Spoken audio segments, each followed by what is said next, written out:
ان کے تعقل اس جماعت سے نہیں ٹوٹے اور بیویوں اکابرین کو جلا وطن ہونا پڑا، لیکن پھر بھی ان کے کارکنوں نے یا ان کی جماعت نے ان کا دامن نہیں چھوڑا ہے۔ 20 مرتبہ اس جماعت کے کارکنوں کو جیلوں میں بلا جواز ٹھونس دیا گیا، ہتھکڑیاں پہنائی گئی، بیڑیاں پہنائی گئی، مارا گیا، تشدد ہوا، بربریت کے پہاڑ توڑے گئے، لیکن اس کے باوجود بھی جمعیت کا کوئی کارکن اس سے نہیں ٹوٹا ہے۔ اس نے بدستور اپنی ہمدردی جمعیت کے ساتھ قائم رکھی اور اس حقیقت کو واضح کیا کہ ہم جمعیت کے پروگرام سے وابستہ ہیں، کسی شخصیت سے وابستہ نہیں ہے یا ذاتی مفادات کے لیے اس جماعت سے وابستہ نہیں ہے۔ جس جماعت کے کارکن ایک نظریہ رکھتے ہوں، جس جماعت کے کارکن ایک پروگرام رکھتے ہوں اور اس پروگرام پر غیر متزلزل یقین اور ایمان رکھتے ہوں، وہی جماعت ملک کی نمائندہ جماعت ہوتی ہے، اسی جماعت کو قومی جماعت کہا جاتا ہے۔ اور پھر جس جماعت کے کارکن چاروں صوبوں میں بدستور پھیلے ہوئے ہوں، وہی جماعت قومی جماعت کہلانے کا حق رکھتی ہے۔ اس لحاظ سے آج جمعیت علماء اسلام کے لاکھوں کارکن ملک کے چاروں صوبوں میں پھیلے ہوئے ہیں، اور جن اکابرین کی یہ نمائندہ جماعت ہے، ان اکابرین کی ایک تاریخ ہے، ان کی ایک قربانی ہے۔ آپ مالٹا جائیں گے تو آپ کو مالٹا کی قید و بند میں شیخ الہند نظر آئے گا، آپ کو حسین احمد مدنی نظر آئے گا، آپ کو عطا اللہ شاہ بخاری نظر آئے گا، آپ کو اس جماعت کے اکابر قائد بیڑیاں پہنتے ہوئے، عسکری پہنتے ہوئے، تختہ دار پہ لٹکتے ہوئے نظر آئیں گے۔ اس جماعت کا کوئی ایک کارکن بھی آپ کو مفاد پرست یا کوئی قید ایسا نظر نہیں آئے گا۔ اس بنیاد پر میں نے یہ عرض کی ہے کہ جمعیت علماء اسلام اس وقت ملک سب سے بڑی پارٹی اور بڑی سیاسی جماعت ہے، جو کسی ایک فرد کی پرستش نہیں کر رہی، کسی ایک فرد کا ازم نہیں چاہتی ہے، بلکہ یہ اگر چاہتی ہے تو اس نظام کو چاہتی ہے جو رب العالمین نے نازل کیا، محمد رسول اللہ کے اترا، جسے جبریل ہزاروں سال کی مسافت طے کر کے لائے، وہ نظام جمعیت چاہتی ہے۔ اس کا نظام قومی نظام ہے جس کو ہر مسلم تسلیم کرتا ہے۔ اس کی چاروں صوبوں میں باقاعدہ نمائندگی ہے، باقاعدہ رکن سازی ہے، باقاعدہ دفاتر ہے، باقاعدہ اچھے نظریاتی کارکن ہے۔ اور پھر جمعیت وہ نظریہ رکھتی ہے کہ جس نظریے پر ہمیں کلمہ مجبور کرتا ہے، جو شخص کلمہ پڑھ لے گا وہ جمعیت علماء اسلام کے نظریہ اور پروگرام سے ہٹ نہیں سکتا ہے۔ اس بنیاد پہ میں نے عرض کی ہے کہ جمعیت علماء اسلام ملک کی واحد سب سے بڑی سیاسی پارٹی اور سیاسی جماعت ہے۔ جہاں تک بات رہی جمعیت کی قوت کی، تو میری معلومات کے مطابق پاکستان میں جمعیت واحد سیاسی جماعت ہے، واحد سیاسی پارٹی ہے کہ جس کے کارکنوں نے بغیر کسی کاغذی اجازت یا اس کے اشارے یا حکم یا ڈسپلن یا پالیسی کے اتنی ضرورت کا مظاہرہ پھر بھی کر دیے ہے کہ جمعیت کے کارکن آج اس ظلم و تشدد کے دور میں گورنر ہاؤس میں جھنڈا لہرا دے۔ اتحاد جمعیت کی قوت کا، جمعیت کی طاقت کا، جمعیت کی ضرورت کا اندازہ لگا سکتے ہیں۔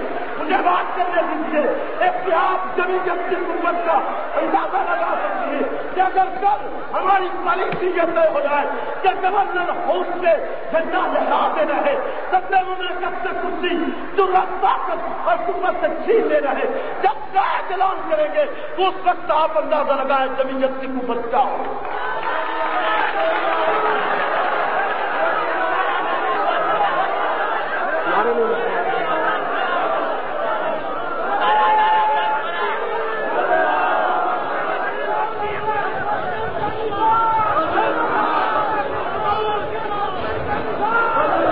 میں یہ بھی واضح کر دینا چاہتا ہوں، میں اگرچہ سٹیٹ کے نظام کا پابند ہوں، لیکن میں اتنے بڑے اجتماع کو ضائع اور برباد نہیں کر سکتا۔ صرف یا کو گالی دے کر میں جمعیت کے پروگرام کو برباد نہیں کروں گا۔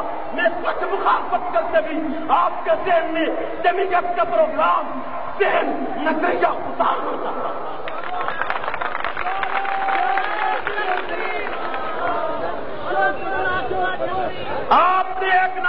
اعلان کیا جنرل ضیاء چور ہے. چور تو معمولی انسان بھی ہوتا ہے.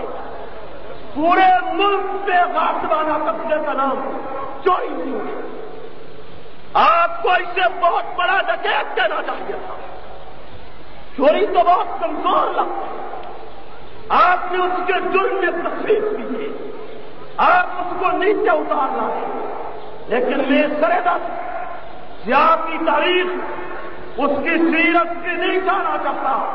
میں بتانا یہ چاہتا ہوں کہ جمعیت ایک موقف، ایک نظریہ، ایک پروگرام رکھتی ہے، کارکن رکھتی ہے، نظریاتی کارکن رکھتی ہے، ایک قوت رکھتی ہے. پاکستان کی کون سی پارٹی؟ بے نظیر نے کہا تھا کہ ہم گورنر ہاؤس میں قبضہ کر سکتے تھے. یہ زبانی بات تھی کہ کر سکتے تھے. اس لفظ پر اس نے بنیاد رکھی. بے شک ماضی میں وہ شامل تھے. میں شاید تفصیل میں نہ جاؤں، لیکن جہاں تک میرے جماعتی موقف اور قوت کی بات ہے ضرور کہوں گا. انہوں نے کہا تھا ہم کر سکتے تھے. اعلان تھا قیادت کا کہ ہم کر سکتے تھے لیکن نہیں کیا. ادھر جمعیت کی قوت نہیں. اس نے اس لفظ پہ بنیاد رکھی کہ ہم کر سکتے تھے. ہماری اتنی قوت ہے، گویا ہم بڑی پارٹی ہے. وہ تو کر سکتے تھے. آگے کوئی جاتا یا نہ جاتا یہ بات کی بات ہے. وہاں قیادت بول رہی تھی کہ ہم گورنر ہاؤس میں قبضہ کر سکتے ہیں. یہاں قیادت نہیں بولی. توجہ نہیں آپ کی میری طرف. یہاں قیادت نہیں بولی کہ قبضہ کرو. یہاں کارکن کے دل میں غصہ ہے اور اس نے بغیر قیادت کے مسئلے کے قبضہ کر لیا ہے. اگر کر سکنے والی جماعت بڑی جماعت ہے تو جو کر چکی ہے وہ کیوں بڑی جماعت ہے؟ اور میں آپ کے پاس ایسا دینا چاہتا ہوں کہ جمعیت بہت سب انقلاب کے راستہ پہ گامزن ہونا چاہتی ہے. جب تک ہم انتخاب کے راستہ سے اپنی منزل تک پہنچنے میں آسانی محسوس کریں گے ضرور اس راستہ پہ چلیں گے کہ میرے قائد مرحوم اس راستہ پہ چلتے رہے ہیں.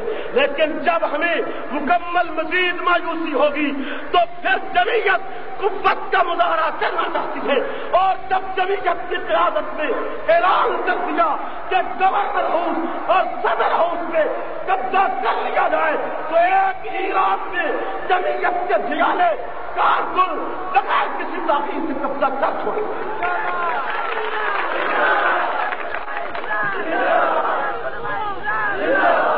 آپ کی کیا رائے ہے؟ کریں گے یا نہیں کریں گے؟ اسی آواز سے، بلند آواز سے. ہاتھ نیچے نہ ہوں، ہاتھ نیچے نہ ہوں. آپ چاہتے ہیں اسلام آئے؟ بلند آواز سے.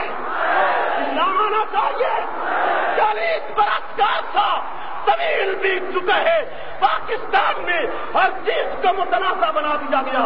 قرآن متنازع بنا دیا گیا ہے. رسالت متنازع بنا دی گئی ہے. ختم نبوت متنازع بنا دی گئی ہے.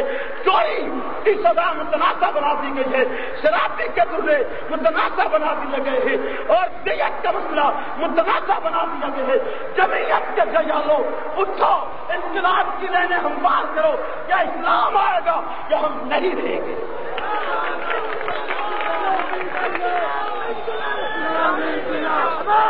آپ چاہتے ہیں بلند آواز سے، چاہتے ہیں آپ اسلام آئے؟ بلند آواز سے آنا چاہیے. اونچی اونچی آواز سے اسلام آنا چاہیے.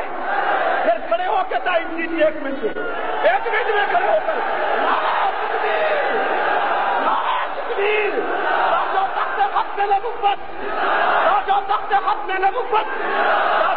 ختم نبوت خلافت راستہ بیٹھنا نہیں، کھڑے رہنے.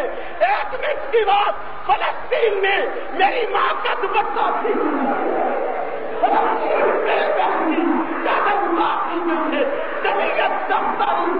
فلسطین کی مظلوم کرتی مظلوم کے تحفظ کے لیے امریکہ کے سفارت خانے کے سامنے دھرنا مانگے تو میں